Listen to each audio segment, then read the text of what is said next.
From Fox 8 Sports, this is the Overtime Podcast. From the Fox 8 studios in New Orleans, this is the Fox 8 Overtime Podcast. I'm your host, Sean Fazende, riding shotgun as he does each and every podcast. This is Andre Johnson. Junior. Don't forget the Junior. It's very important. Remember the JR at the end of the name. Before we get into today's content, be sure to like, to share, to rate, to review. If you're watching us on YouTube, you know the drill. Do us a favor, hit that subscribe button, get the bell notification. But when we drop that, fire content. Also, hello to the Gulf Coast Sports and Entertainment Network. Glad you have found us here. Glad you have found all the great networking that we've got on the Gulf Coast Sports and Entertainment Network. All right, Andre, we are moving right along.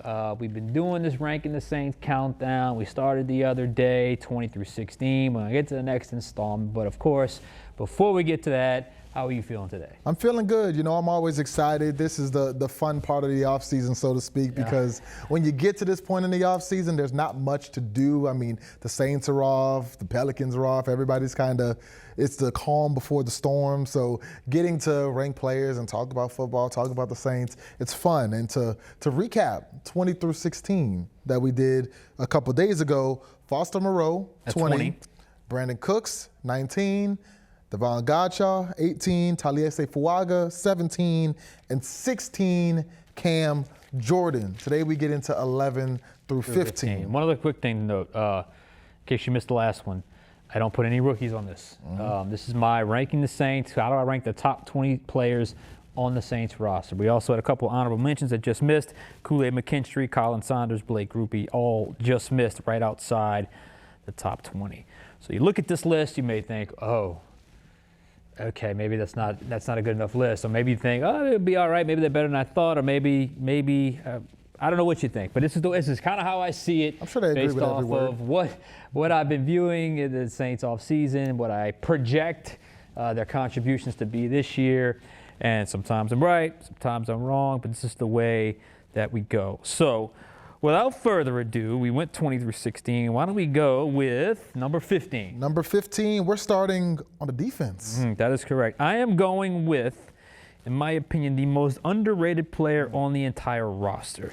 A guy that has silently but steadily grown and just done nothing but make play after play after play when given the opportunity. That is Carl Granderson. Name a more underrated player and go check his stats. Yeah. This is a guy that makes plays when given the opportunity. I think he's earned everything he's gotten.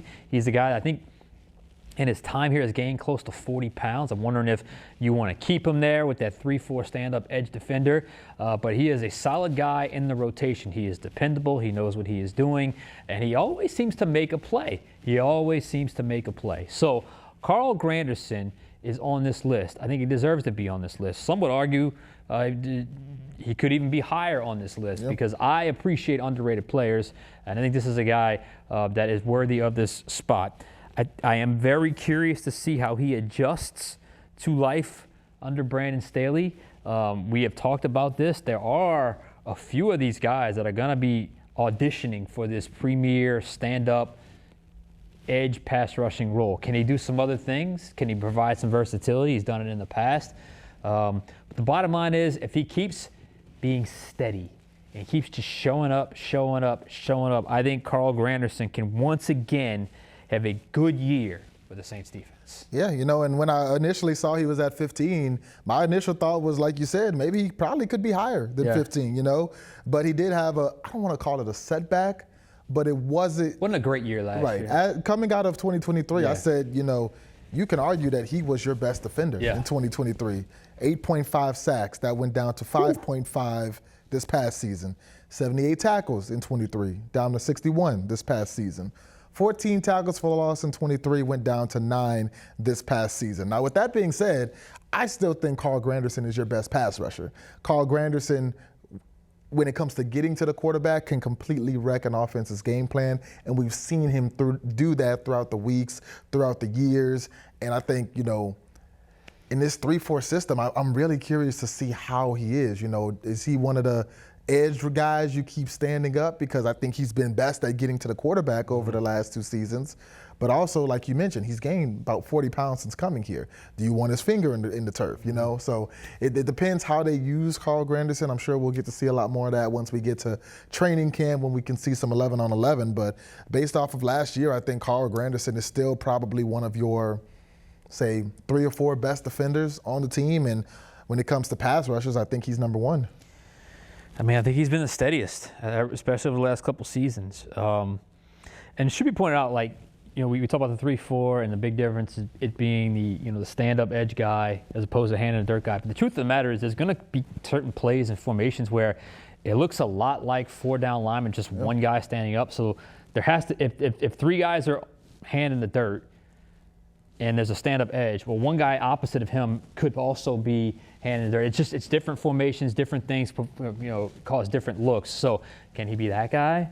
Who knows? But I think he gives you some options. If you're Brandon Staley, you're figuring this out for the first year you're here, you need options. And I think he's a guy, these type of guys with this type of skill set and that type of body type, they don't grow on trees. So when you got them, you keep them in-house and you figure out a way to use them. So Carl Granderson checking in at number 15. What's next? Number 14, we're swinging to the other side of the ball for a fan favorite. All right, number 14, I am going with Saints wide receiver Rashid Shaheed. This is a big play waiting to happen. He burst onto the scene a couple years ago. Every time he's touched the ball, it seems like big plays happen.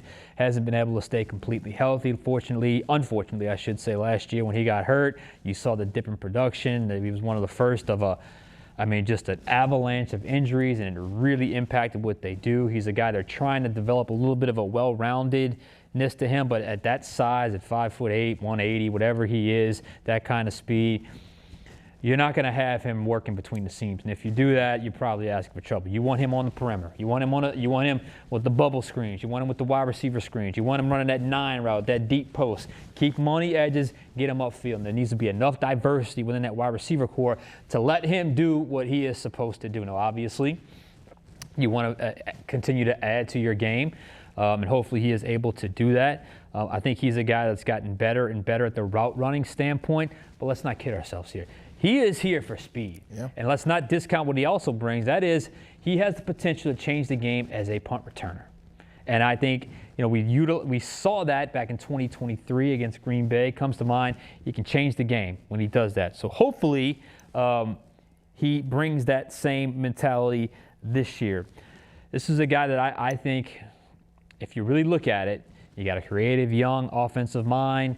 And if all goes well, I think you can be looking at a career year for a guy like Rashid Shaheed, maybe in touchdowns, but also the stat that I think he should be able to shine in, yards per catch. Because I think he's going to be catching a lot of deep passes, a lot of downfield stuff. So hopefully Rashid Shaheed is up to the challenge.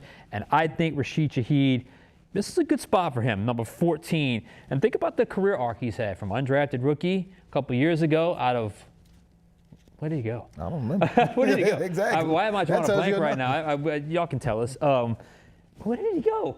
I got to look that up. It's going to bother us for the rest of the day. I got to Google that real quick. To now, the Saints 2. This is the number 2 receiver on the Saints roster. So Rashid Shaheed, number 14. You mentioned him potentially having a career year next year. I'm looking it up, by the way. He almost had a career year last year. Yeah. I mean, Rashid Shaheed is, you could argue, the most dynamic player on the roster. Now, obviously, AK and Taysom, especially Taysom, would be in that conversation as well. But when it comes to deep balls, I mean, we've seen how valuable he is. When it was, Weber State.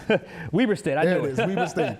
50-some yards against the Panthers, 70 yards against the Cowboys, 50 yards against the Chiefs. We know that he can get behind a defense and stretch a defense like nobody else on this roster that we've seen so far. And, I mean, you talk about a potential career year. Last year, 5 touchdowns in 6 games. Right. 6 touchdowns if you count his punt return.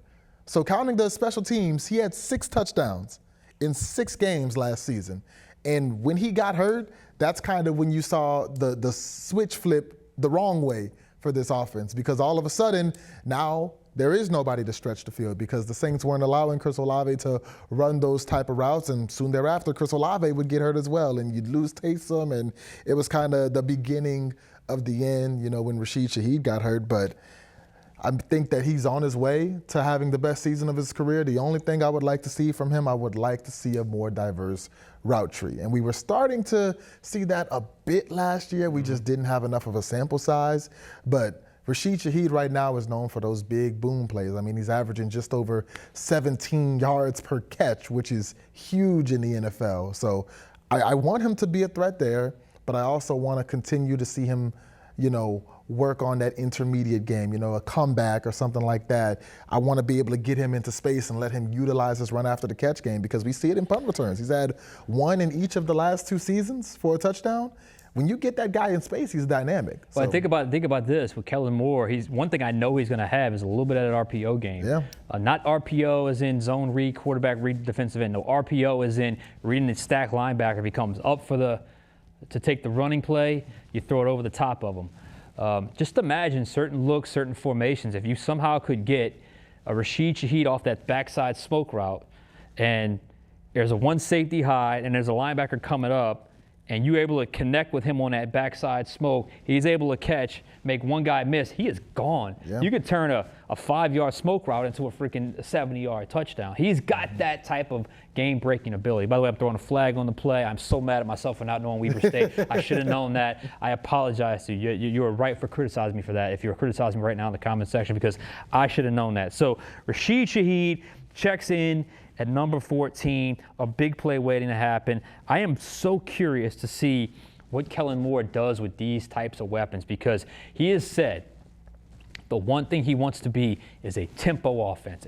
Tempo offense, how does that look? Is that more RPO stuff? Is that more no-huddle stuff? Is that more getting as much speed on the field, getting as much space, get him in as much space as possible and letting them do their thing? I'm intrigued. I'm curious. His track record reveals no rhyme or reason in terms of what you could maybe expect. So there's an unknown that I think excites me when it comes to Rashid Shaheed paired up with a guy like Kellen Moore. So Rashid Shaheed at number 14, to me, very deserving of the spot on the list. especially if Tyler Shuck wins the job. Obviously, we still have a lot of quarterback battle to go, but from the little bit that we've seen, Tyler Shuck is the guy who excels with those deep bombs and those explosive plays, where Spencer Rattler has kind of struggled with those so far. So if it is Shuck, I think that would open the playbook for Shaheed even more, but we'll see as we get into training camp. Now, you mentioned a guy, a big play guy waiting to happen. That's kind of what number 13 is on the defense. Number 13, I don't know how y'all feel about him, because his name carries so much weight.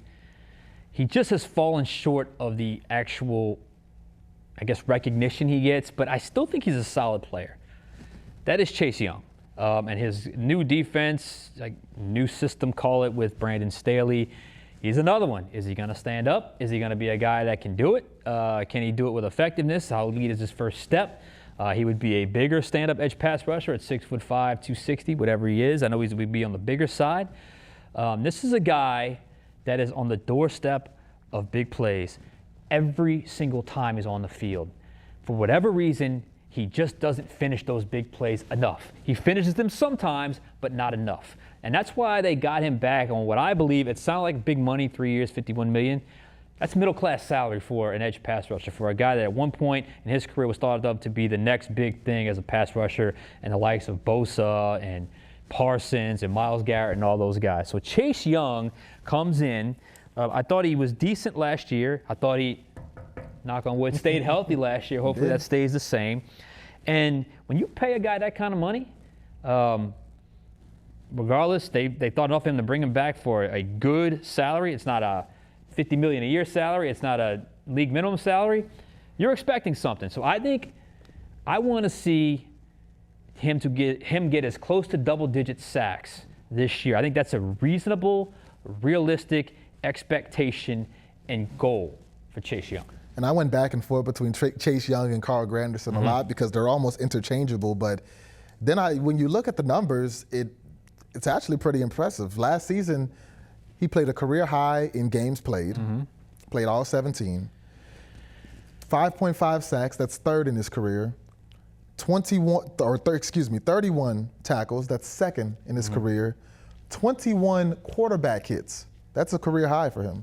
So Chase Young, after all of these seasons, he's battled the injuries in Washington. He goes to San Francisco, comes to New Orleans on a prove-it deal, and by the numbers, he had one of his best seasons as a pro. And now he earned a longer-term contract from the Saints, and the Saints need a guy like Chase Young. I mean, that's the essence of defense. Can you get to the quarterback? And I think right now the best pair when it comes to getting to the quarterback on the edges are Carl Granderson and Chase Young. So Chase Young, there were the Washington game last year. That's the first one that jumps out. Yeah. 2 sacks, if I remember right, in that game. He completely wrecked the Washington game against a quarterback in Jaden Daniels, one of the most mobile in the league, one of the guys who excels at not getting caught. And that was a game that the Saints almost won, partially because of a late surge by Spencer Rattler, but also because of a great defensive performance led by Chase Young. And I just think it's time. I mean, look, this is a guy that, like I said, at one point was thought of to be the next generation of pass rusher. Hadn't quite panned out for him. So people look at him as somewhat of a, I don't really call him a bust, but they look at him as somewhat of a disappointment. But if you actually check his numbers, while you want more, it's not terrible. He's been pretty good his entire career, but I think there's more there. I think there's a ceiling he hasn't reached yet that I think that he kind of teases you with a little bit. It's not like he's a no-show. I mean, it's not like he just looks the part and doesn't play the part. No, he is on the field and can wreck games. I remember last training camp. I wrote my notes at least 3 or 4 times. Chase Young, best player on the field. Chase Young, best player on the field. Chase Young, best player on the field. But at some point, either you're the guy or you're not the guy. Right. And I know he wants to be the guy. So I think Chase Young should be motivated. I think you got a young defensive mind that can hopefully utilize that skill set. I think he's a guy that, when it's all said and done, if he stays healthy, he should be your best defender on the team. That to me is not out of the question. That's ceiling for Chase Young. Speaking of ceiling, you mentioned Chase Young, still having more to give, still being able to get better, still not having touched that ceiling. That's how I feel about the number 12 guy in your countdown. Number 12, I am going with linebacker Pete Werner. Pete Werner is a guy that I know they paid him last year. They extended him last year. It was a $27 million contract, 3 years, I believe it was. So nice contract for a nice player. 2nd-round pick. Was banged up his first year, really was a very good player the next year, plays really well off of Demario Davis. I think he's a guy that he's had moments where it looks like, okay, he may be the next guy, the next great linebacker for the Saints.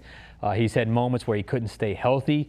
He's had moments where he gets caught guessing a little bit and gambling and getting out of position to try to beat a guy to a spot. It's where he cuts inside instead of cuts outside, and he gets overrun, and all of a sudden wrecks the play. He's a guy that I think when he sees it, can be very disruptive.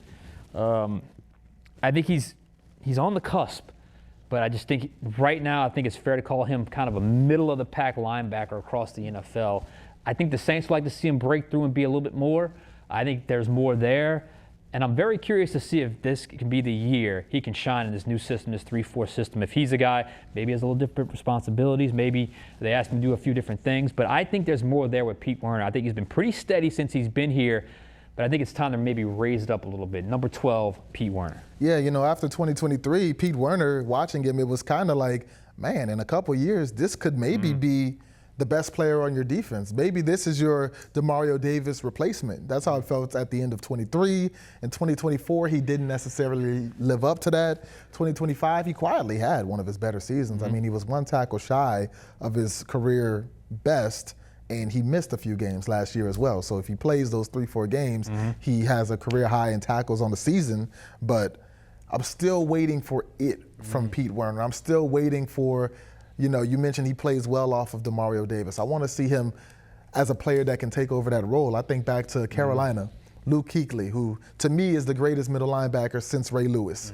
Luke Kuechly ran Carolina for a while. He retired early, and Shaq Thompson bumps over to middle linebacker. Now, over the years, next to Luke Kuechly and Thomas Davis, Shaq Thompson showed to be a talented, young, athletic player. Luke leaves, Shaq steps in, and he's a rare bright spot on what was historically terrible Carolina Panthers defense over the last few years. But that's what I'm looking for Pete Werner, because DeMario's not going to play forever. DeMario is much closer to the end than he is the beginning, and we're going to be looking for, okay, who's the next DeMario? And right now, the guy in the front of the line to be the next middle linebacker for the Saints and to hold down as the captain of the defense, that's Pete Werner. I have not seen him take that leap. I'm hoping it happens this year. I'll take it one step further. This could be it for 56. This could be it. This could very easily be the last year for Demario Davis. I think he'll turn 36 during the season, if not already. For a middle linebacker. I mean, you've gotten to me, it's the second best free agent signing in team history, outside of Drew Brees, obviously, but you've gotten out of Demario Davis.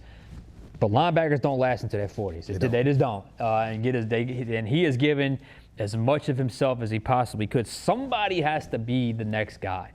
And I think Pete Werner, they wanted to be him. They paid him to be that guy. He's had every opportunity to do so.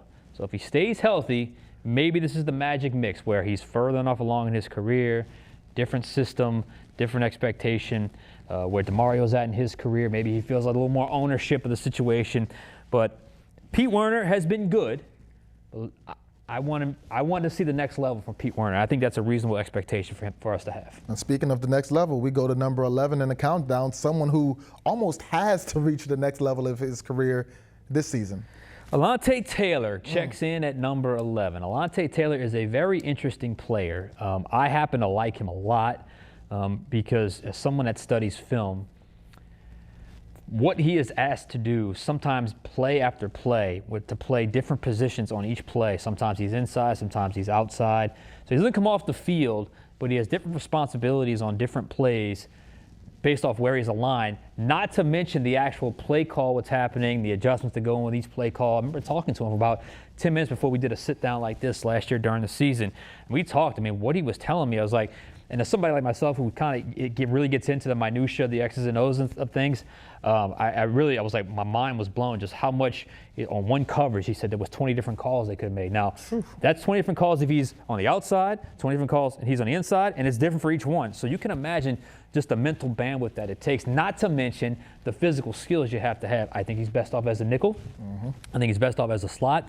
And if I were the Saints, I wouldn't do the switching every play. I would just say, this is our outside guys, this is our inside guys, and Alontae Taylor's our inside guy. Now, with the way this new system is sort of set up, it feels like it could be set up for Alontae to have a big year because his coverage skills, very underrated against the run, and maybe his best attribute, if you stack him up against other players at similar positions, his ability to time a blitz is as good as any in the NFL for a nickel. So for those reasons, I have Alontae Taylor at number 11. I think he could be poised for a big year, and this is a contract year for Alontae Taylor. Absolutely, and that's the funny thing about Alontae. If you're telling me he's the outside corner, in this countdown, I'd probably put him closer to 20. Yeah. If you're telling me he's a nickel, he might be in my top 10. I mean, I think his best spot is as that slot cornerback because he's very good in the run game. We saw how effective he was rushing the passer last year. I mean, he led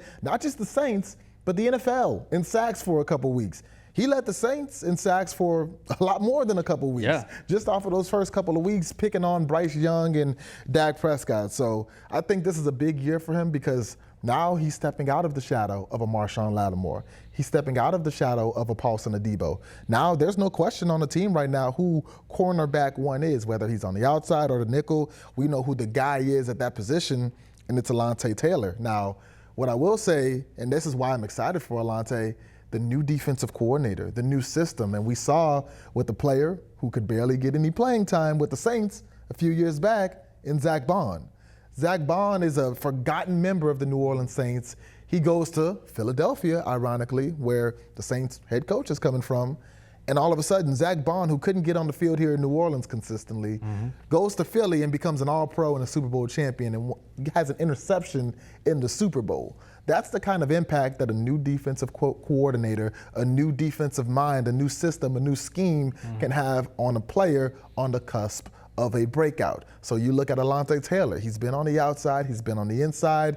It's kind of seemed like he's had his moments, but we're waiting for that next tier, that next level, that breakout, and now having a new defensive mind in Brandon Staley who might use him in ways that we haven't seen before. I think that's what could lead to that breakout. And I think the constant mixing and matching has prevented him from hitting the ceiling as much as his own.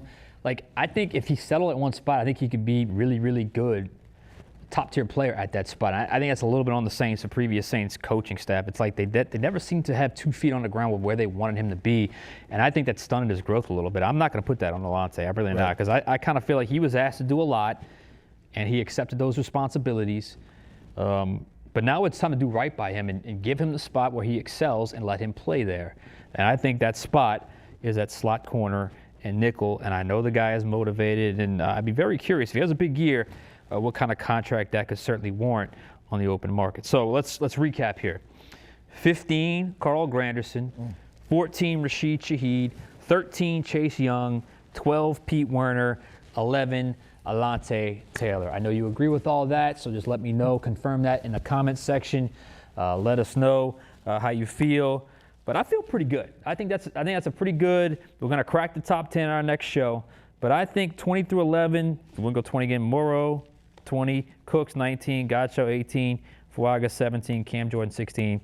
I'm okay with that 11 through 20 right there. And this is where it kind of gets fun as a viewer, because full disclosure, right now, as we sit here, I don't know the top 10 either on Sean's list. So it's cool because now you're kind of mentally thinking of the names that aren't in there. Like, man, I haven't heard Justin Reed's name. I haven't heard DeMario. I haven't heard Taysom, AK. You know, where are they? Will everyone's favorite quarterback find his way into the top 10? We'll see. You know, so a lot of picks still to go, and I like the list so far. You know, and there's a lot of guys, especially in these 5 that we talked about today: Shaheed, Chase Young, Werner, Alontae, Granderson, who we're looking to take a big step up, so that next year when we do this, we're talking about them as top 10 players. That's it. That's the theme of these guys. A lot of these guys, all right, we're waiting for the next step for a lot of these guys. So, especially 11 through 14 outside of Granderson, Shaheed, Young, Werner, and Taylor. All right, we got 10 seconds left. Why don't we get out of here? All right, for Andre Johnson Jr., I'm Sean Fazende. Stay tuned for the next 6 through 10. We'll catch you guys next time on Overtime.